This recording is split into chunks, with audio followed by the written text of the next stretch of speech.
మన ప్రధానమంత్రి గారు వేదిక మీదకి విచ్చేశారు. మాన్యులు కేంద్ర మంత్రివర్యులైన శ్రీ గంగాపురం కిషన్ రెడ్డి గారు, జితేందర్ రెడ్డి గారు, అదే రకంగా శ్రీ విశ్వేశ్వర రెడ్డి గారు, రాజగోపాల్ రెడ్డి గారు కూడా, మొన్న మునుగోడు హీరో శ్రీ రాజగోపాల్ రెడ్డి గారు కూడా విచ్చేశారు.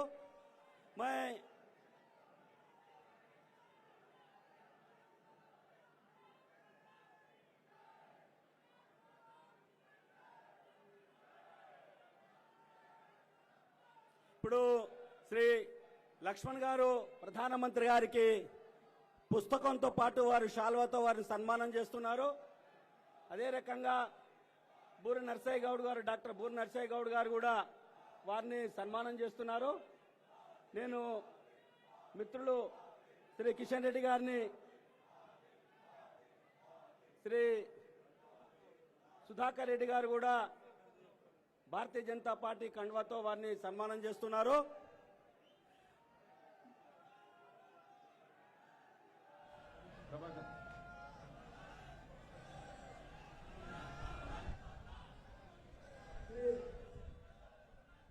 మన కేంద్ర సాంస్కృతిక పర్యాటక నార్త్ ఈస్టర్న్ స్టేట్స్ అభివృద్ధి శాఖ మంత్రులైనటువంటి స్థానిక పార్లమెంట్ సభ్యులు శ్రీ గంగాపురం కిషన్ రెడ్డి గారిని స్వాగతం పలకవలసిందిగా కేంద్ర మంత్రివర్యులు స్వాగతం, ప్రధానమంత్రి గారికి స్వాగతోపన్యాసం ఇవ్వాల్సిందిగా నేను కోరుతున్నాను.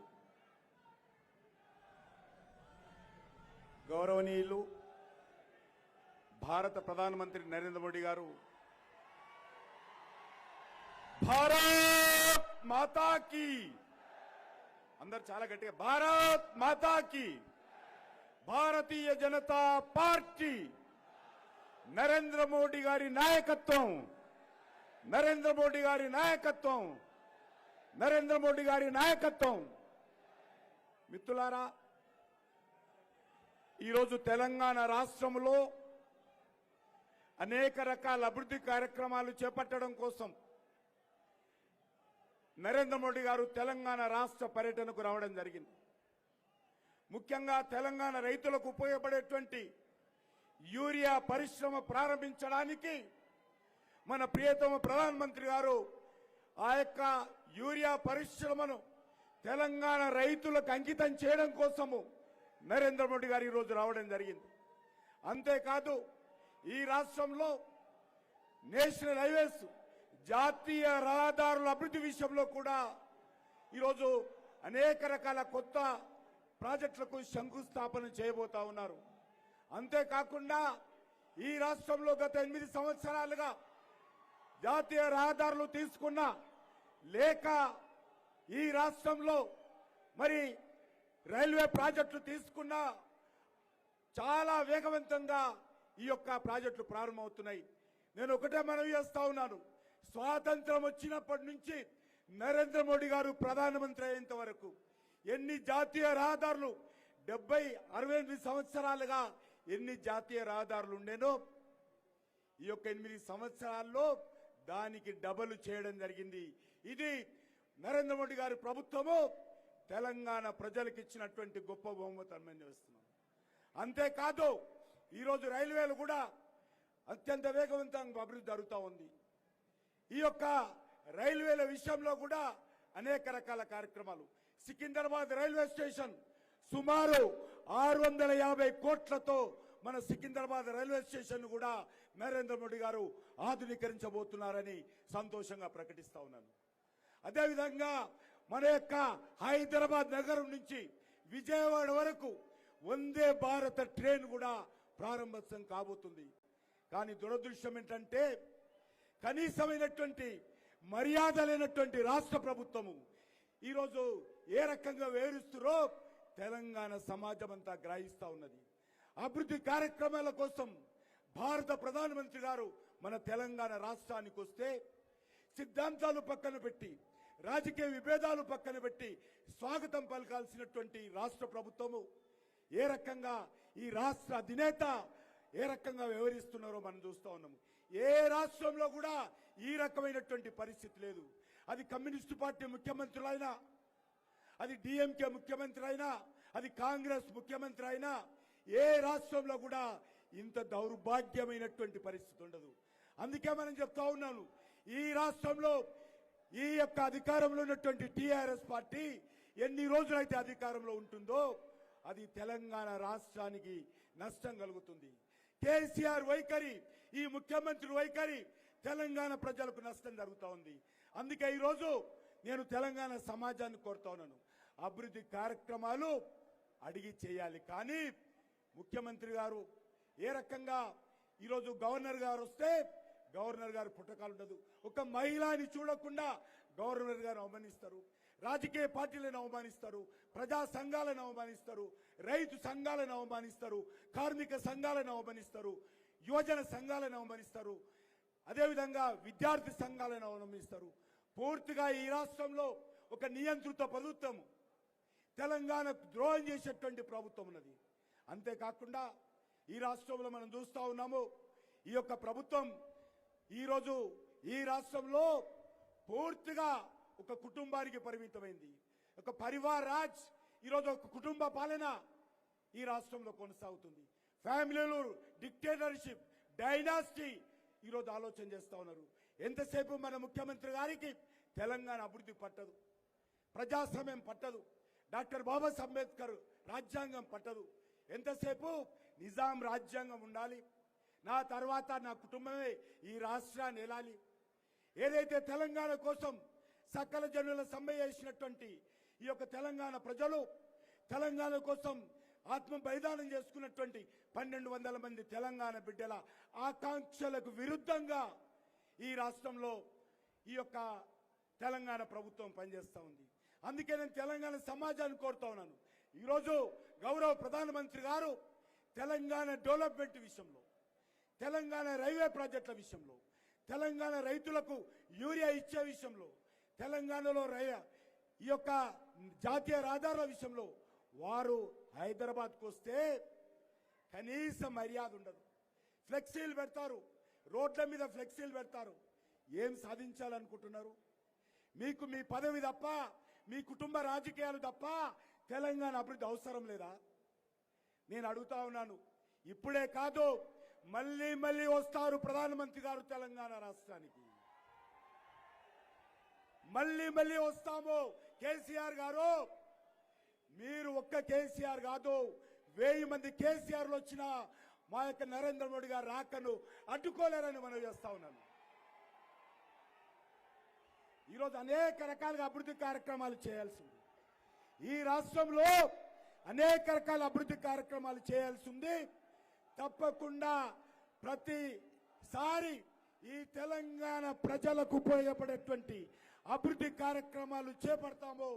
ఖచ్చితంగా ఈ తెలంగాణ అభివృద్ధి కోసం నరేంద్ర మోడీ గారి ప్రభుత్వము చిత్తశుద్ధితో పనిచేస్తుంది అని మనం చేస్తా ఉన్నాను. మీరు చెప్పినంత మాత్రాన, మీరు పిలుపునిచ్చినంత మాత్రాన, మీ కిరాయి మనుషులతో మీరు బ్యానర్లు కట్టినంత మాత్రాన నరేంద్ర మోడీ గారిని అడ్డుకోలేరు. మేము మనవి చేస్తా ఉన్నాము, మేము ధర్నాలు చేసి, పోరాటాలు చేసి, జైలుకి వెళ్ళి ఈరోజు ఈ యొక్క అధికారంలో ఉన్నాము. మేము తాటాకు చప్పులకు భయపడేటువంటి వాళ్ళం కాదు. ఈరోజు ఈ యొక్క నియంత్రిత విధానానికి వ్యతిరేకంగా చేస్తున్నటువంటి పోరాటాన్ని ఆపలేమని కూడా ఈ సందర్భంగా మనవిస్తున్నాను. ఖచ్చితంగా ముందుకెళ్తాము.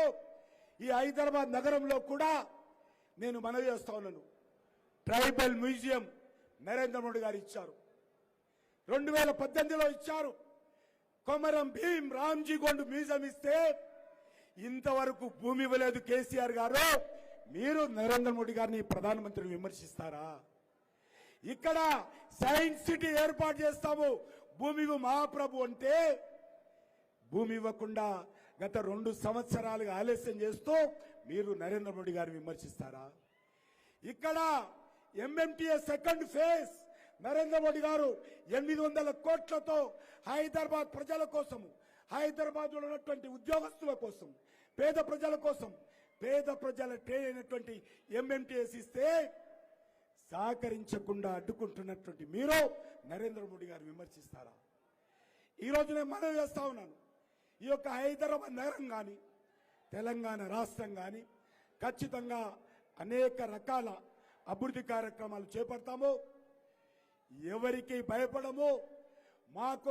మేము ఎవరికైనా భయపెడతామంటే ఈ కల్వకుంట్ల కుటుంబానికో టీఆర్ఎస్ పార్టీకో కాదు.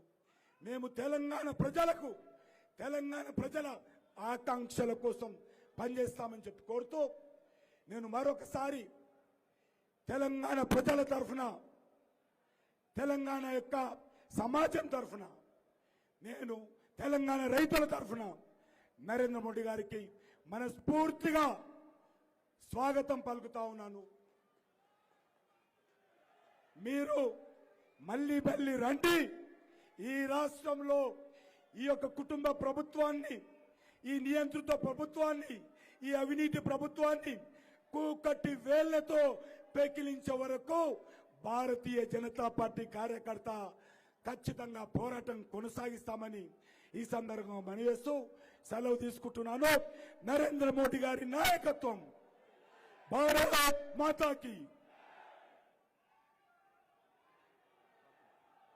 मैं माननीय प्रधानमंत्री से निवेदन करता हूं कि ग्रेट हैदराबाद म्युनिसिपल कॉरपोरेशन के पूरे आम कार्यकर्ता लोगों को मार्गदर्शन देने के वास्ते मैं विनती प्रार्थना कर रहा हूं। भारत माता की, भारत माता की। नरेंद्र मोदी गारी नायकत्व, नरेंद्र मोदी गारी नायकत्व। नमस्कार। भारत माता की, भारत माता की।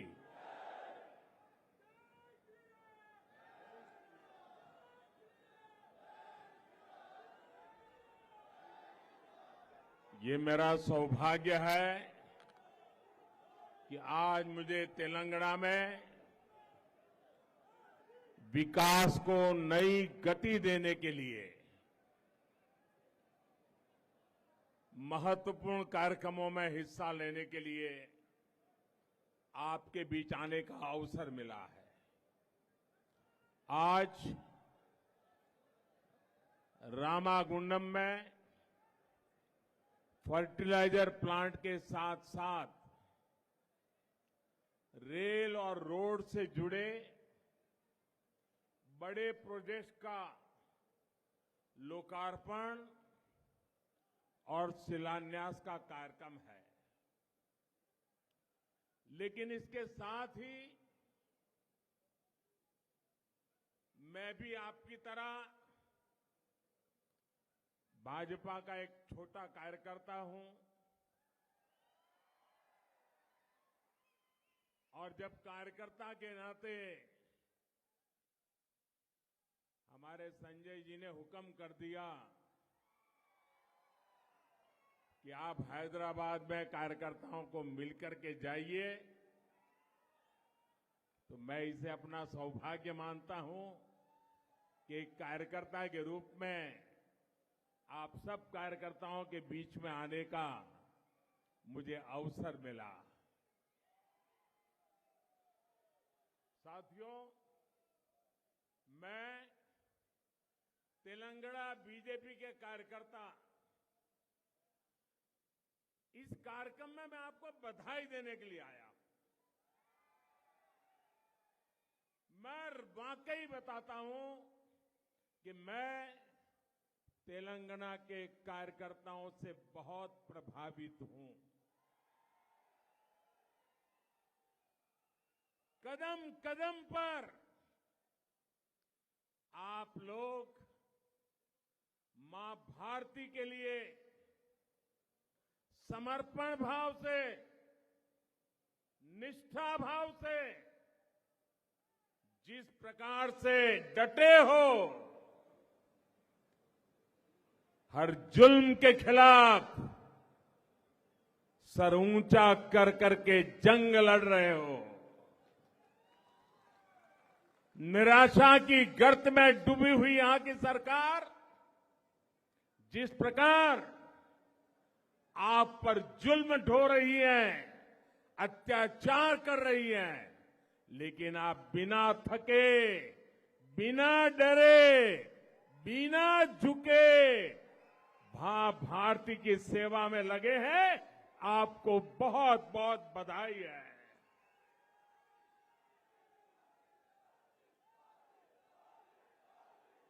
भाइयों बहनों,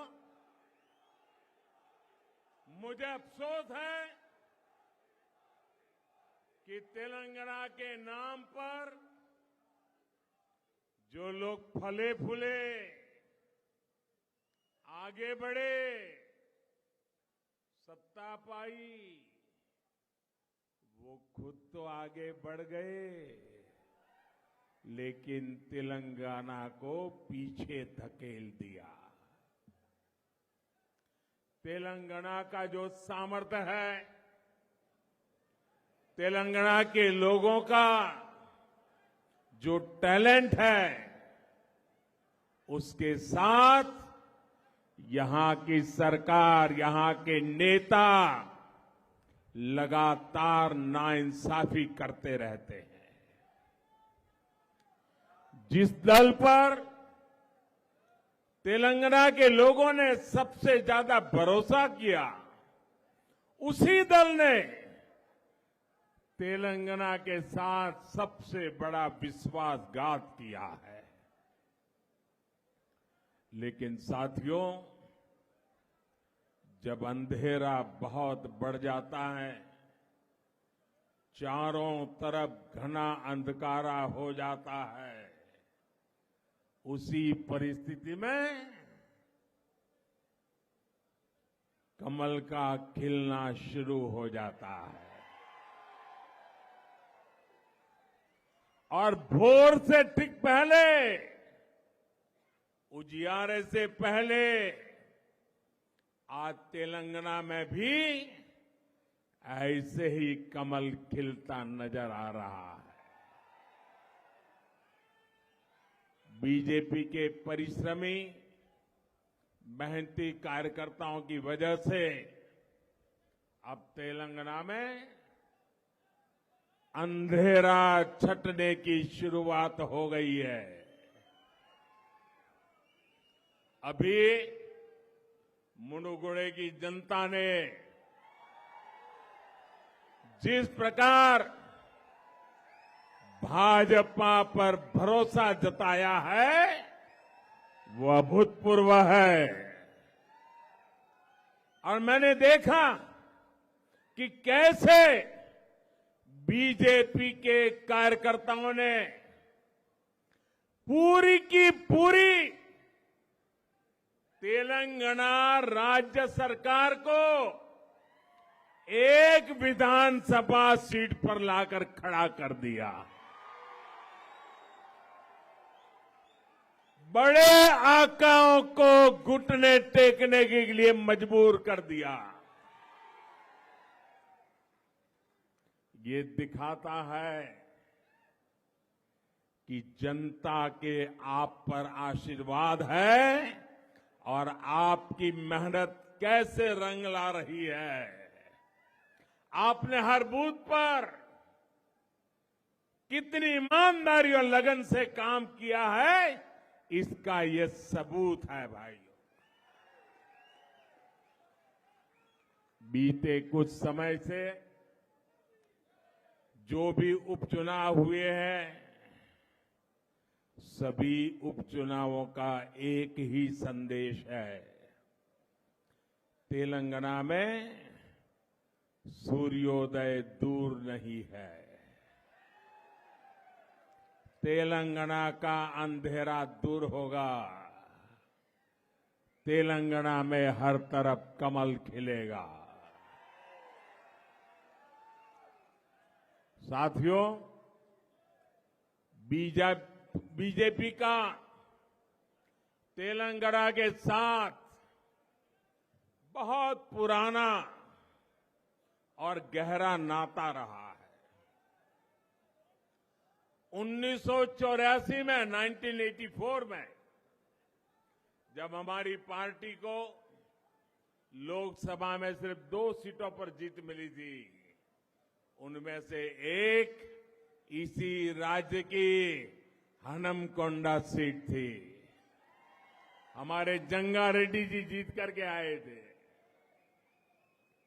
तेलंगाना के लोगों ने सबसे मुश्किल समय में, जब हमारे बहुत बुरे दिन थे, तब भी तेलंगाना ने हमारा साथ नहीं छोड़ा था।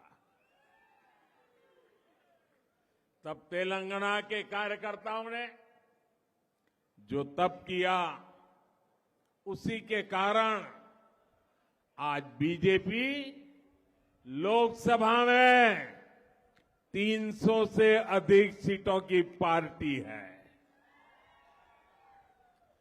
आज तेलंगाना की जनता बीजेपी को तेलंगाना की सबसे बड़ी पार्टी बनाने के लिए भी मन बना चुकी है। साथियों, 21वीं सदी का भारत अपनी विरासत को संजोते हुए, आधुनिकता को अपनाते हुए तेज गति से आगे बढ़ रहा है। ये शहर तो इंफॉर्मेशन टेक्नोलॉजी का किला है, किला। जब मैं देखता हूं कि इस आधुनिक शहर में अंधविश्वास को बढ़ावा दिया जा रहा है, तो बहुत दुख होता है। ऐसा लग रहा है कि तेलंगाना की सरकार ने अंधविश्वास को राज्याश्रय दिया हुआ है। यहां तेलंगाना में अंधविश्वास के नाम से क्या क्या हो रहा है, ये पूरे देश को, देश के लोगों को जानना चाहिए।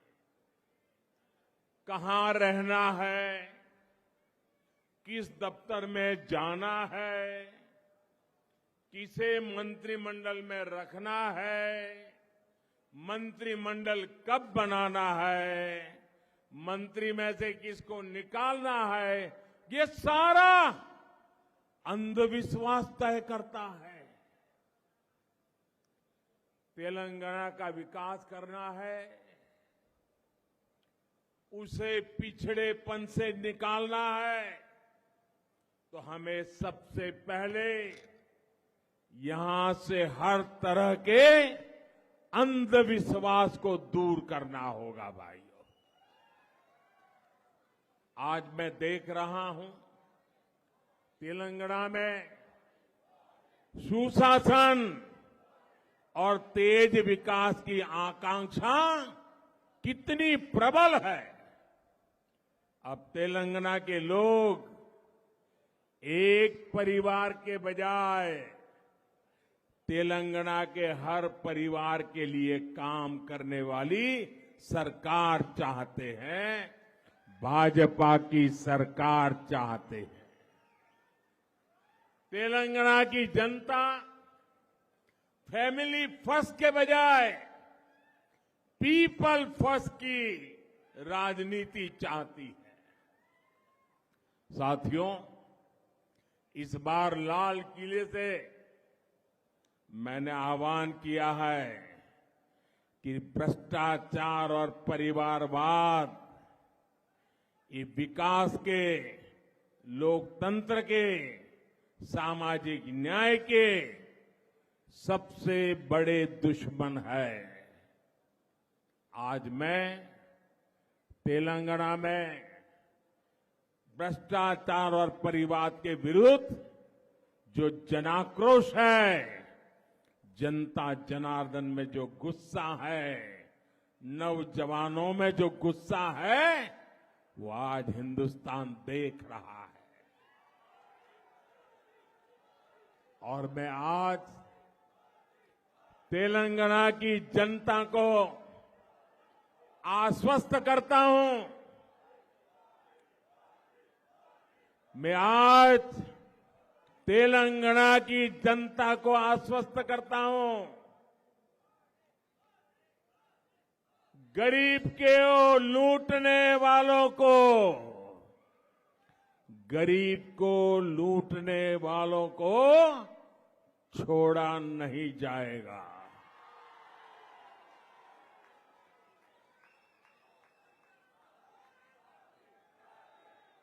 आज आपने देखा होगा कुछ लोग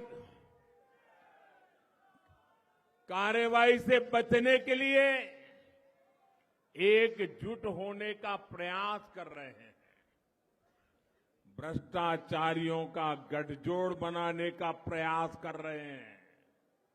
लेकिन तेलंगाना की जनता, देश की जनता ये देख भी रही है, समझ भी रही है।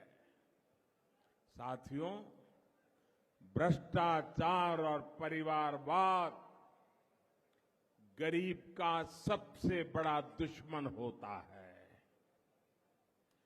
भ्रष्टाचार और परिवारवाद विकास का सबसे बड़ा दुश्मन होता है।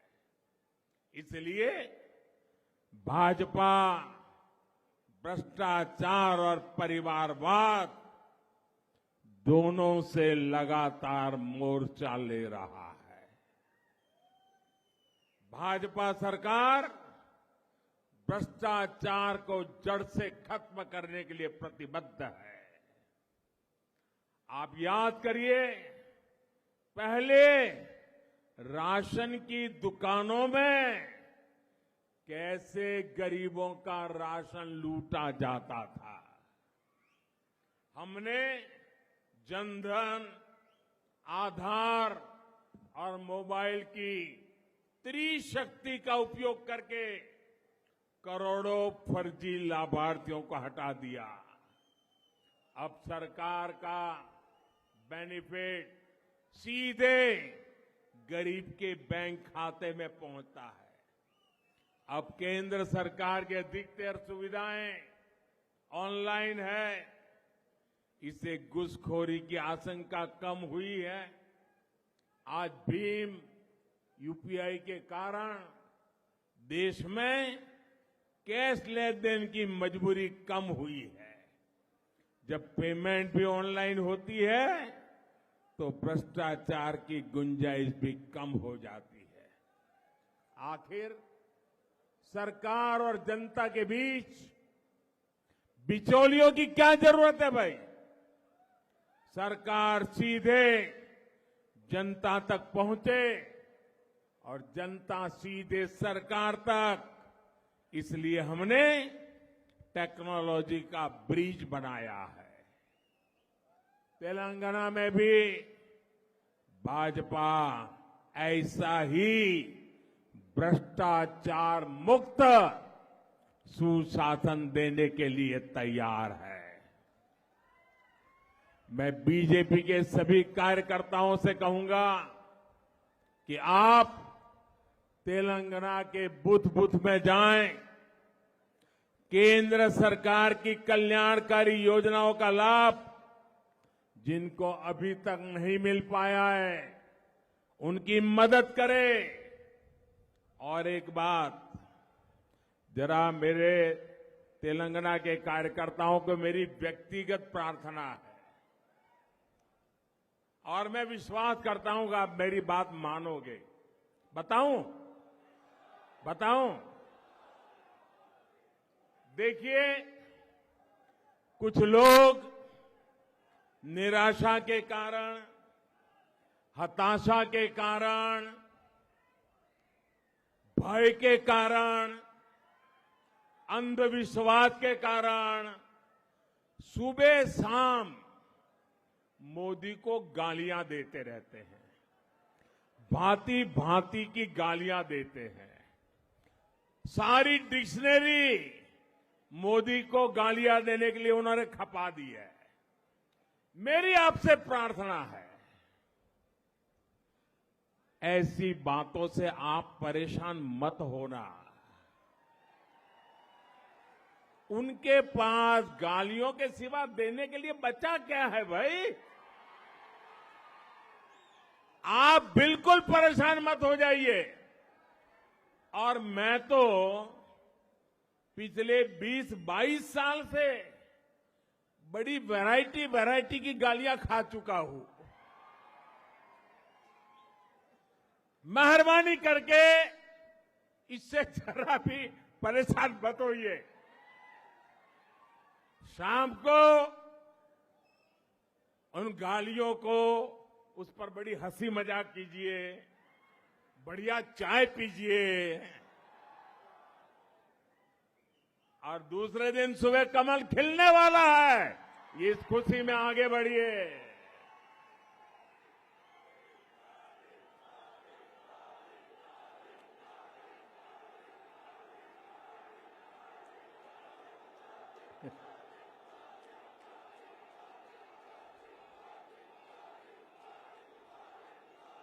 तो दोस्तों, आप मुझे बताइए, अब ये गालियों से आप परेशान नहीं होंगे ना? बिल्कुल नहीं होंगे ना? शाबाश। अरे सीना चौड़ा करके चलिए दोस्तों। देखिए, हमें याद रखना है, राजनीति सामान्य मानवी की सेवा करने और उनकी समस्या सुलझाने का माध्यम है। इसलिए राजनीति में हमारा एजेंडा, हमारा मकसद हमेशा सकारात्मक होना चाहिए, सेवा भाव से भरा होना चाहिए। लेकिन यहां तेलंगाना में जिन लोगों को सत्ता मिली, उनका सारा ध्यान मोदी को गाली देने और भाजपा को कोसने में लगा रहता है।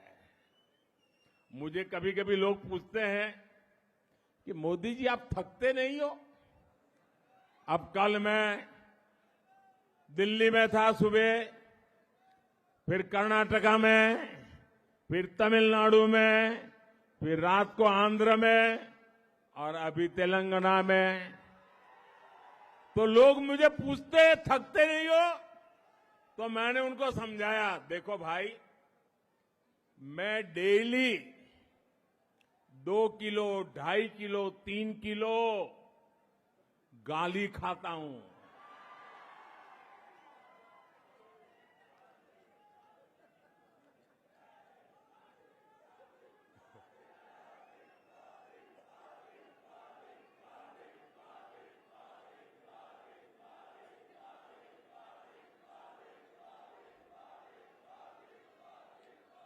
और परमात्मा ने मेरे भीतर ऐसी रचना कर दी है, ईश्वर ने ऐसे आशीर्वाद दिए हैं कि ये सारी गालियां मेरे अंदर प्रोसेस होके न्यूट्रिशन में कन्वर्ट हो जाती है। एक सकारात्मक ऊर्जा बन जाती है, जो जनता के सेवा में काम आती है। भाइयों बहनों, जो दिन रात मुझे गाली देते हैं, बड़ी नई नई गालियां खोजते रहते हैं, मैं उन्हें कहना चाहता हूं,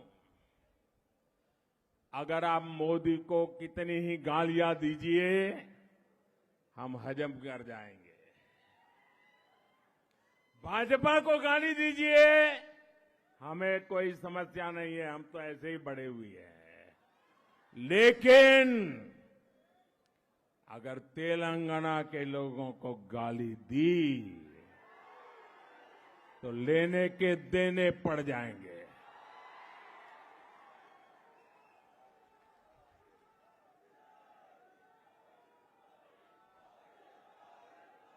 यहां के लोगों के सपनों से खिलवाड़ किया तो मुकाबला बहुत रंगीन हो जाएगा, समझ लीजिए। भाइयों बहनों, मोदी और भाजपा को गाली देने से अगर तेलंगाना का भला होता है तो देते रहिए।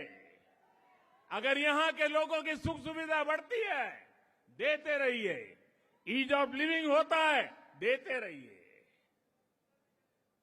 मोदी और भाजपा को गाली देकर अगर तेलंगाना के किसान समृद्ध होते हैं तो जरूर दीजिए गाली। आज तेलंगाना के किसानों की स्थिति किसी से छिपी नहीं है। आप खुद इस बात के साक्षी है कि यहां के हल्दी किसानों को सरकार ने किस हाल छोड़ दिया है। आप इस बात के साक्षी है कि यहां विकास के रास्ते में किस तरह लगातार रोड़े अटकाए जा रहे हैं। मैं आज तेलंगाना के लोगों को भरोसा देना चाहता हूं, भाजपा तेलंगाना में पॉजिटिव एजेंडा के साथ आ रही है। हम मिलकर यहां विकास की नई गाथा लिखेंगे। साथियों, तेलंगाना, हैदराबाद मेरे लिए बहुत अहमियत रखता है। 2013 में मैं नव भारत युवा भेरी उसमें शामिल होने आया था। उस वक्त में अपनी पार्टी का पीएम उम्मीदवार भी नहीं था। मैं सिर्फ एक सीएम और प्रचार समिति का प्रमुख था। लेकिन जो स्नेह आप लोगों ने मुझे दिया, हैदराबाद ने दिया, तेलंगाना ने दिया, वो हिंदुस्तान के लिए ये टर्निंग पॉइंट बन गया था। और मैं कभी आपके उस प्यार को भूल नहीं सकता हूं। और मैं आपके इस प्यार को ब्याज समेत लौटाता रहता हूं, लौटाता रहूंगा, विकास करके लौटाता रहूंगा भाइयों। तब मैंने कहा था कि हमारी सरकार इंडिया फर्स्ट के विजन और संविधान को मजबूत करने की दिशा में काम करेगी। और सरकार बनाने के बाद हम निरंतर उसी लक्ष्य को ध्यान में रखकर काम कर रहे हैं। बीते 8 वर्षों में देश ने सुशासन का एक नया रूप देखा है। पहली बार देश की जनता को लग रहा है कि गरीब की हर जरूरत सरकार की प्राथमिकता बन गई है। यही कारण है कि जब 100 साल का सबसे बड़ा संकट आया तो केंद्र सरकार ने गरीबों को सर्वोच्च प्राथमिकता दी।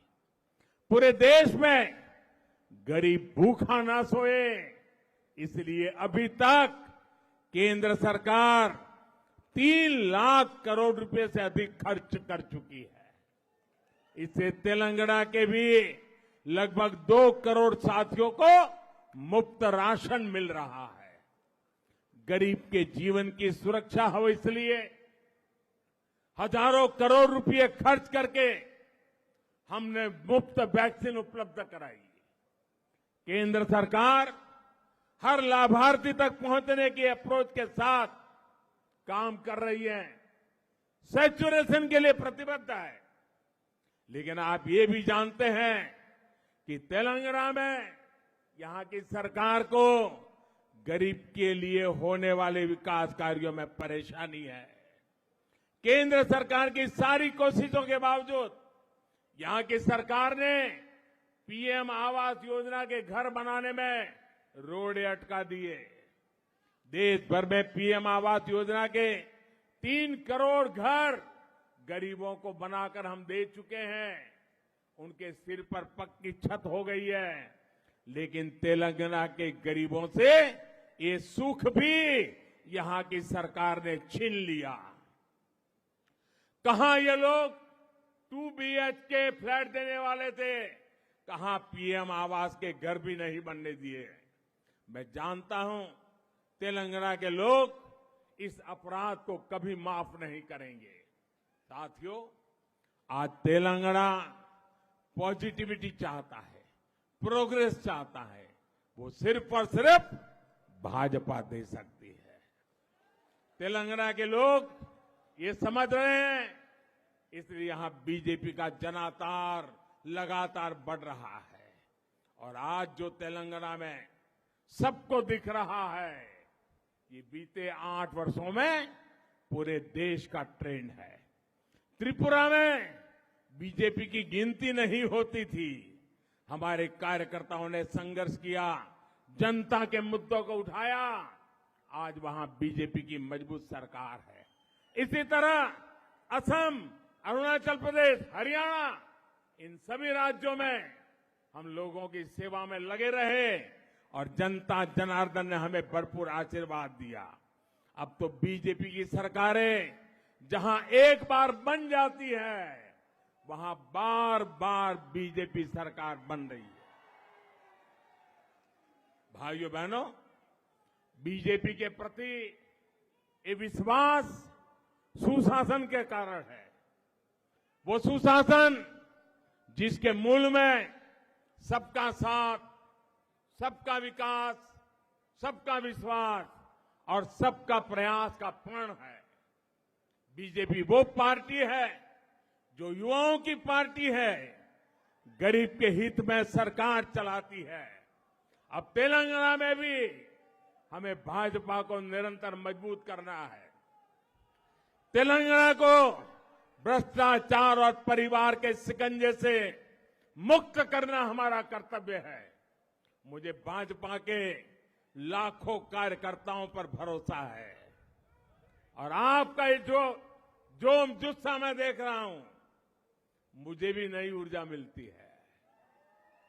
मैं फिर एक बार आपको बहुत बहुत बधाई देता हूं, बहुत बहुत शुभकामनाएं देता हूं और आपकी निष्ठा को नमन करते हुए मेरे साथ बोलिए भारत माता की, भारत माता की, भारत माता की। बहुत बहुत धन्यवाद।